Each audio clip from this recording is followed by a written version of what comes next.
누가복음 4장 1절로 13절의 말씀을 가지고 세상의 유혹에 어떻게 하시겠습니까? 라는 제목으로 이 시간 하나님의 말씀을 나누고자 합니다. 어떻게 점심 잘 드셨어요? 네. 교회에서 주는 공급해 주는 식사는 먹어도 살이 안 찌고요. 그리고 다 먹으면 건강에 도움이 됩니다. 늘 그런 마음으로 여러분 드시고 또 힘을 얻어서 또 하나님 앞에 예배할 수 있기를 바랍니다. 오늘 본문의 사건은 우리가 잘 알고 있는 내용이죠. 특별히 예수님의 공생의 사역이 시작되기 전에 있었던 사건 중에 하나입니다. 오늘 말씀에 보면 예수님은 성령에 이끌려 광야에 나가서 40일간 금식을 하게 됩니다. 여러분 40일간 금식을 한다는 것 자체가 정말 우리에게는 상상도 할 수 없는 일이죠. 이 배고픔과 목마름을 느끼고 있던 그 예수님을 향해서 마귀는 이때다 싶어 예수님께 도전장을 내걸고 치열한 이제 전투를 벌이시게 됩니다. 그런데 마귀가 예수님과의 영적 전투에서 사용했던 그 무기는 무엇이었냐? 바로 유혹이라는 무기였습니다. 오늘 말씀을 통해서 그 미끼가 무엇인지를 살펴보면서 우리에게 주는 교훈이 무엇인지 다시 한번 생각해보는 귀한 시간이 되었으면 합니다. 예수님을 향한 마귀의 첫 번째 미끼는 돌이 떡이 되라는 거였습니다. 여러분 3절의 말씀을 다 함께 읽겠습니다. 마귀가 이르되 네가 만일 하나님의 아들이거든 이 돌들에게 명하여 떡이 되게 하라. 여러분 예수님은 성령에 이끌려서 40일 동안 금식했지만 여러분 예수님도 육신의 몸을 입고 있었기 때문에 40일을 금식한다는 것 자체가 상당히 곤욕 중에 곤욕이었을 겁니다. 그리고 40일 금식하다 보니까 굶주려서 배고픔 가운데 분명히 있었을 것입니다. 그런데 마귀가 와서 첫 번째 유혹은 뭐냐? 돌을 떡으로 만들어서 줄임배를 채워보라라는 거였습니다. 이 일을 통해서 마귀는 스스로 네가 하나님의 아들됨을 온 세상에 전파해 보라는 거였습니다. 여러분 우리가 인생을 살면서 힘든 일들이 많이 있죠. 그 중에 하나가 뭐냐? 바로 배고픈 것을 참는 일입니다. 우리 속담에 금강산도 식후경이다라는 말이 있죠. 그만큼 사람에게 먹는 것은 참으로 중요합니다. 왜냐하면 여러분 배고픈 것만큼 서러운 일도 없고 짜증나는 일도 없기 때문입니다. 또 어떤 분은 그래요. 배고프면 손이 떨려가지고 제대로 일도 하지 못한다라고 말을 합니다. 우리 권사님 또 집사님들은 다 아시겠지만 여러분 아들들을 두었거나 또 남편을 잘 여러분 남자들은 여자들은 쇼핑 막 2시간 3시간 하면 여러분 막 힘이 나잖아요. 그렇죠? 시간이 더 막 가면 갈수록 뽀빠이처럼 힘이 납니다. 그렇죠? 근데 남자들은 여러분 딱 10분도 안 걸려요. 저도 마찬가지예요. 딱 10분 좋게 갑니다. 그런데 더 이제 화가 나는 것은 분명히 뭔가 보러 갔어요. 근데 안 사잖아요. 그리고 주차비를 만약에 많이 낸다 그러면 이건 엄청나게 이제 이건 시간 낭비고 그래서 막 집사람한테 때로는 막 이게 뭐냐고 이제 그럴 때 있는데요. 그럴 때 여러분 잘 지혜로운 현숙한 여인은 여러분 어떻게 해야 될까요? 어떻게 해야 될까요? 그것을 잠재우려면 어떻게 해야 돼요? 먹을 것을 입에 물어주면 되는 거예요. 아니면 카페에 가가지고 맛있는 거 시켜주고 여기서 기다리라. 그런데 아무것도 안 주고 그렇다. 그러면 어떻게 될까요? 이제 나는 신나서 쇼핑 다 하고 왔는데 남편은 이제 인사불성이 돼가지고 이제 그 다음부터는 이제 어떻게 해요? 2번 다시 백화점을 안 가든 어디를 안 가든 안 가겠죠. 그래서 여러분 아들을 둔 부모님들 보세요. 아들들이 언제 전화합니까? 언제 전화해요? 먹을 거 떨어지면 전화하거든요. 그러니까 어디 가려면 항상 냉장고에 아니면 보이는 곳에 먹을 것을 놔둬야 돼요. 사실 그거 안 먹어도 어때요? 죽는 건 아니잖아요. 죽는 건 아닌데도 불구하고 그런데 여러분 우리가 인생을 살면서 이 배고픔 때문에 힘들다. 참 참기 힘든 일입니다. 그런데 예수님은 40일을 금식하셨으니 여러분 얼마나 배가 고팠을까요? 아마도 자신의 몸을 지탱하는 것조차도 힘이 들었을 것입니다. 바로 그 틈새를 노려서 마귀는 예수님께 나가서 네가 하나님의 아들이라면 그 돌을 떡으로 만드는 그 능력을 발휘해서 속히 체력을 회복하고 네가 해야 될 일들을 감당하라고 지금 어떻게 해요? 유혹 아닌 유혹을 하고 있다라는 겁니다. 마치 마귀가 예수님께 한 이 말을 언뜻 보면 예수님을 하나님의 아들로 인정하는 말 같고 또 예수님의 사역을 아주 깊게 생각해 주는 말 같으나 사실은 그렇지 않았다는 겁니다. 이것은 대단히 지능적인 유혹이었던 것입니다. 제가 신학교 때, 지금도 잊어버리지 않습니다. 신학교 때 이제 뒤늦게서야 예수님을 인격적으로 만나고, 그리고 남들이 막 이렇게 가니까 막 금식하는 신학생들이 많더라고요. 막 하루 아니면 뭐 3일, 그리고 뭐 일주일 금식하는 신학생들이 제 당시 때는 많았어요. 그래서 저도 받은 은혜는 있고, 그래서 한번 나도 금식을 해봐야 되겠다 해서 그때 어디를 갔었냐면 오살림 기도원에 이제 처음으로 가서 금식하러 오살림 기도원에 이제 들어가게 됐습니다. 친구 이제 전도사와 함께. 그런데 두 끼는 참을 수 있겠더라고요. 그런데 세 번째 이제 첫째 날 저녁에 고비가 찾아왔습니다. 근데 더 고비인 것은 거기는 이제 오살림 기도원 식당에서 밥 주는 거 말고도 매점이 있어가지고 그 매점이 계속 눈에 밟히는 거예요. 그래서 이거 어떻게 해야 되나? 금식은 분명히 하나님 앞에 약속은 했고 내가 금식하려고 이 지금 기도원에 왔는데 이 어려움을 어떻게 극복해야 될까? 그런데 도저히 저는 준비가 안 돼 있던 거예요. 그만한 그릇이 못했던 겁니다. 그런데도 불구하고 친구 전도사들이 한다고 하니까 흉내 내보려고 왔는데 문제는 뭐냐? 함께 온 친구 전도사들은 거뜬하게 이겨내는 거예요. 보니까 한두 번 한 것이 아니었거든요. 그래서 어느 날 그날 저녁에 화장실을 간다고 하고 집회가 들어갈 때 화장실에 간다고 하고 매점으로 들어가서 초코파이를 사가지고 먹고 입 딱 씻고 배고픈 척하고 그렇게 들어갔던 적이 생각이 납니다. 참 먹지 못한다는 거, 그리고 금식을 한다는 거, 이거 생각처럼 절대 쉽지 않은 일입니다. 그런데 예수님은 40일을 금식하고 이 마귀의 이 유혹에, 이 먹는 것과 관련된 유혹을 받았으니 얼마나 힘이 들었을까요? 그러나 마귀가 했던 이 유혹은 예수님을 생각했던 것이 아니라 오히려 예수님을 넘어뜨리게 만들려고 하는 유혹이었다라는 거죠. 두 번째로 예수님을 향한 마귀의 두 번째 미끼는 뭐였냐? 나에게 절을 하라는 거였습니다. 여러분 7절 말씀을 보면 같이 한번 7절 말씀입니다. 누가복음 4장 7절의 말씀 같이 읽겠습니다. 그러므로 네가 만일 내게 절하면 다 내 것이 되리라. 마귀는 예수님을 지극히 높은 산으로 데리고 가서 천하만국을 보여줍니다. 그러면서 자신에게 절을 하면 이 모든 것을 주겠다라고 약속을 합니다. 한마디로 말하면 이런 거예요. 천하를 호령하는 권한을, 권세를 너에게 넘겨주는데 그것도 공짜로 주겠다라는 겁니다. 그러나 단서가 있습니다. 단 내게 절을 하면입니다.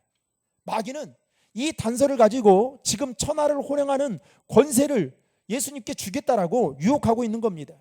여러분, 이 유혹 가운데에는 무엇이 있느냐? 어떤 의미가 담겨져 있느냐? 즉 예수님이 이 유혹에 타협할 것이냐 아니면 결단할 것이냐에 대한 기로에 서게 만들었다라는 겁니다. 고전 중에 파우스트라는 책이 있어요.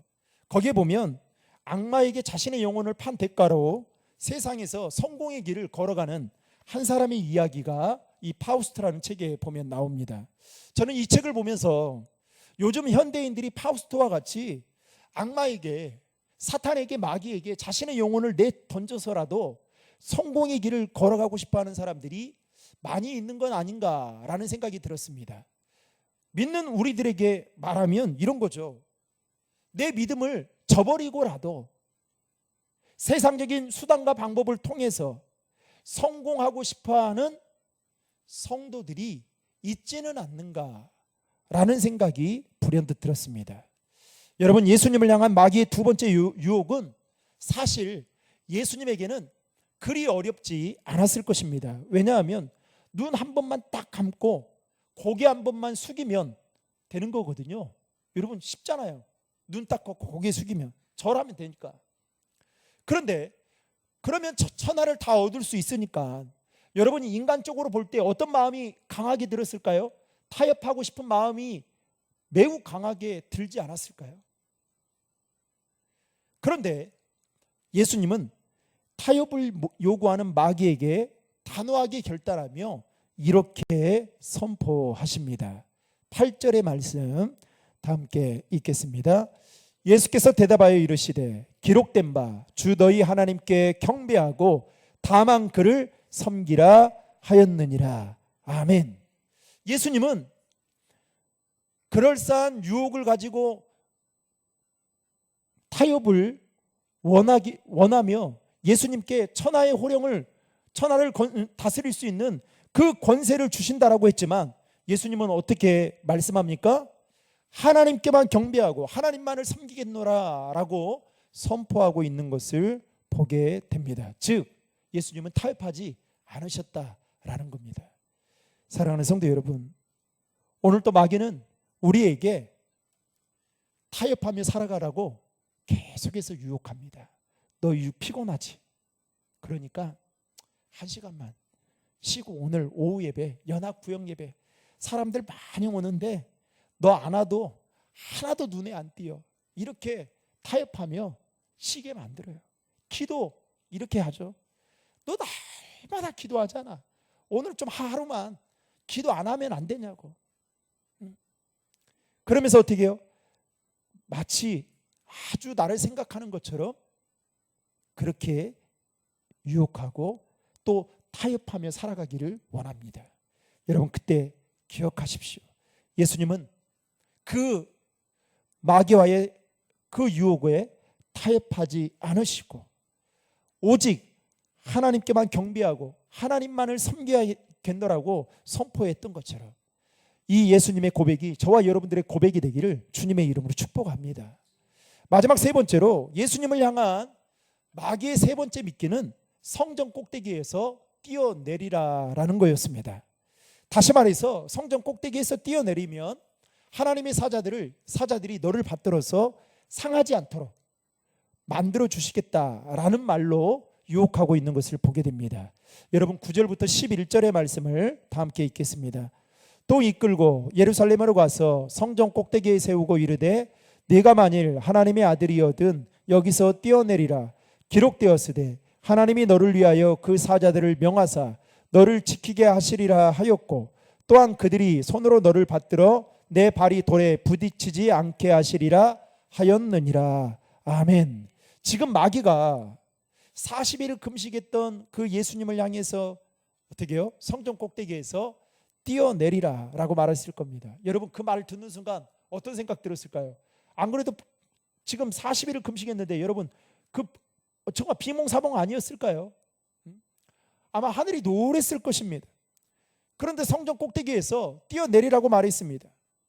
여러분, 만약에 예수님께서 유대인들의 유력자들이 모여있는 그 예루살렘의 성전에서 뛰어내렸는데 마귀의 말대로 하나도 다치지 않고 그 유대인들이 모여있는 예루살렘 성전에 그들 앞에 나타나게 됐다면 유대인들이 예수님을 보면서 어떤 생각을 했을까요?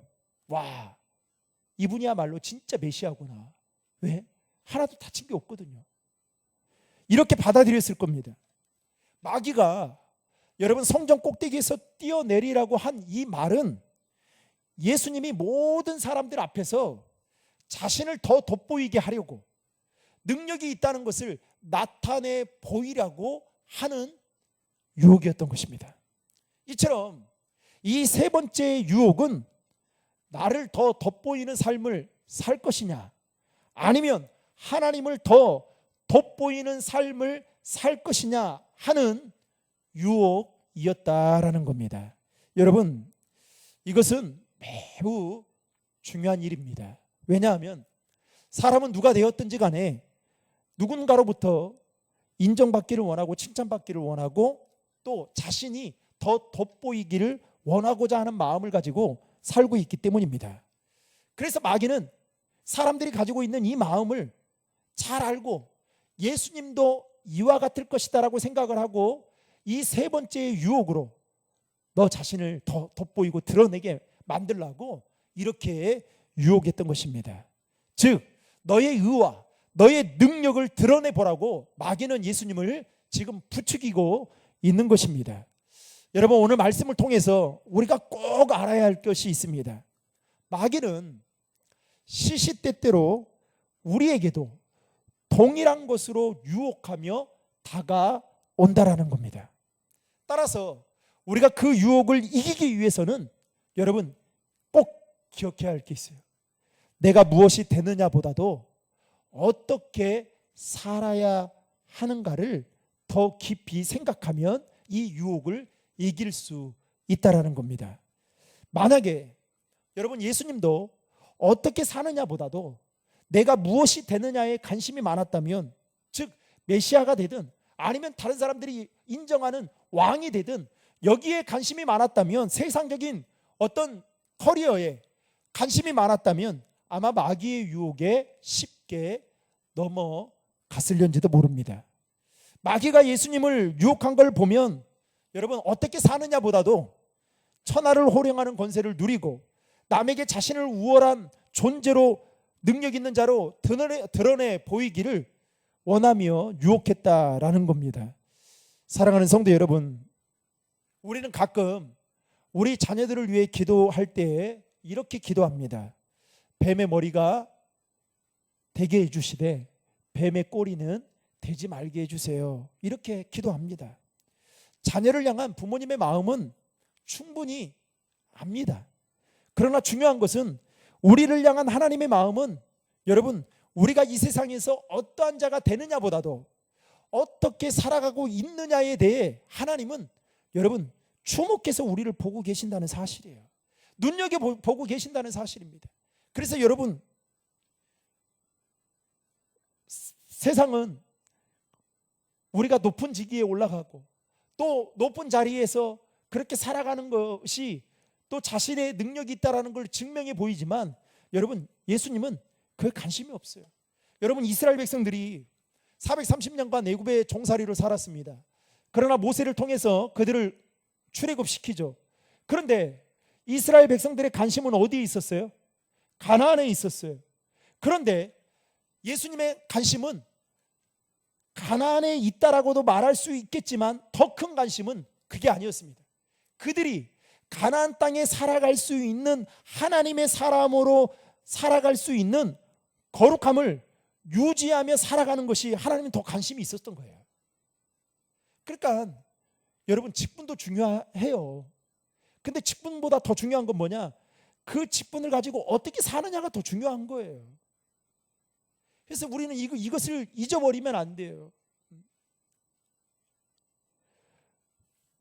세상은 또 마귀는 우리에게 더 높은 사람이 되라고 부추깁니다. 그래서 수단과 방법을 가리지 않고 때로는 믿음도 저버리고 그렇게 살아가라고 우리를 유혹합니다. 그런데 여러분 하나님은 우리가 높은 직위에 높은 자로 살아가기를 원하는 것보다 우리가 하나님의 백성답게 하나님의 자녀답게 살아가고 있는지를 더 눈여겨보신다는 사실을 기억하시고 바라기는 예수님과 같이 여러분 세상과 타협하지 않는 그 믿음을 가지고 당당하게 세상 속에서도 믿음을 지키며 살아가는 저와 여러분 되시기를 주님의 이름으로 축복합니다. 마귀는 자 보세요. 오늘 13절 마지막 말씀에 보면 이렇게 말합니다. 마귀가 모든 시험을 다 한 후에 그 다음에 중요합니다. 뭐라고 말합니까? 얼마 동안 떠나요. 그러니까 마귀는 주님이 다시 오시는 그날까지 저와 여러분들을 계속해서 믿음을 저버리고 하나님을 포기한 채 믿음 없는 사람처럼, 교회는 다니는데 믿음 없는 사람처럼 살아가도록 우리에게 계속해서 유혹한다는 사실이에요. 이것을 알아야 돼요. 그래서 여러분, 신앙생활 하는 게 사실은 힘들어요. 왜요? 이게 마라톤 경주와 같거든요. 단거리처럼, 100m 단거리처럼 잠깐 한 번에 세게 뛰었다가 끝내버리는 것이 아니에요. 주님 오시는 그날까지 우리의 믿음을 지키는 일이기 때문에 여러분, 이게 얼마나 힘이 드는지 몰라요. 또 외롭고 고독한지 모릅니다. 그러나 여러분 기억하십시오. 예수님은 마귀와의 시험에서 이겼던 것처럼 그 마귀와의 시험에서 이길 수 있는 힘을 저와 여러분들에게도 공급해 주셨다는 사실을 기억하시고, 그게 뭐예요? 바로 말씀이 말씀으로 예수님이 선포하셨잖아요. 그런 것처럼 저와 여러분들이 그 말씀 붙들고 마귀와의 유혹에서, 또 세상의 유혹에서 넉넉히 승리하는 우리 신도림 중앙의 모든 성도님들 되시기를 주님의 이름으로 축복합니다.